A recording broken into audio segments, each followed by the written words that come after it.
What's up, guys? It's Dono. This week I'm going to be talking to you about punchlines, specifically punchlines in battles. There's two main types of punchlines. There's those for battles and those for basically everything else. The two types are pretty similar. The main difference comes in how you structure your content and what's the goal of your punchline. And so we're going to focus exclusively on battle punchlines. Punchlines are at the core of every rap battle. If you don't have punchlines when you rap battle, you're not going to win. That's all there is to it. You have no impact, you have no umph, no wow factor, you will have nothing if you don't put punchlines in a rap battle.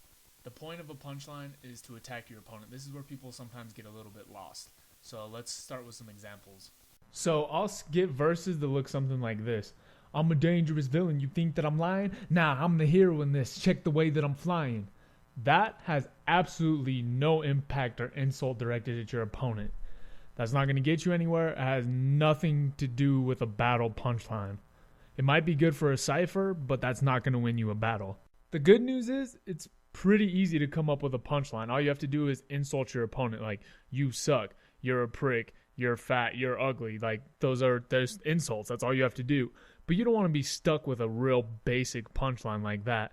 So what you're going to want to do is add some more concepts into it to make it more complex. Maybe some better word choice, some word play, something like that. So for example, I've got, you look like a porcupine, but you're more of a prick, which is a little bit more complex. You see how that's better than just saying you're a prick.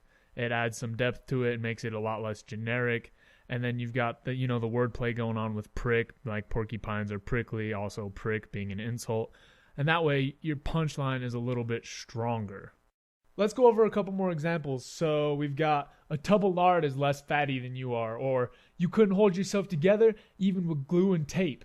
So if you look at that, like if you pay attention, they're kind of insulting the other person, taking jabs at them. And this is what you want to aim for when you're making punchlines. So in order to make punchlines, a good thing to start with is similes and metaphors. That's a great way. You can compare people to other objects or situations.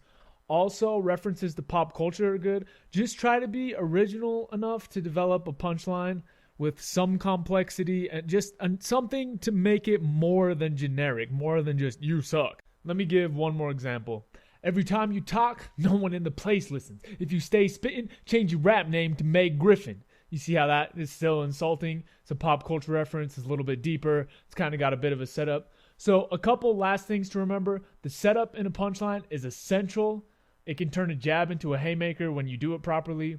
Also, try to keep your setups relevant.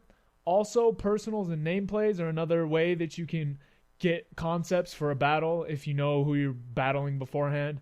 And if you guys want, I'll expand on some of these in the future. That's pretty much all I've got for punchlines today. Don't forget to check out my website, noteis.us. It's a music promotion radio kind of thing. Anyone can go and put their music up there. It's for any genre. Don't forget to follow me on Facebook and Twitter. Don't forget to subscribe so you can stay up to date on the videos. And if you guys have any questions, comments, concerns, put them down in the comment box and I'll get to them as quick as possible. See you guys.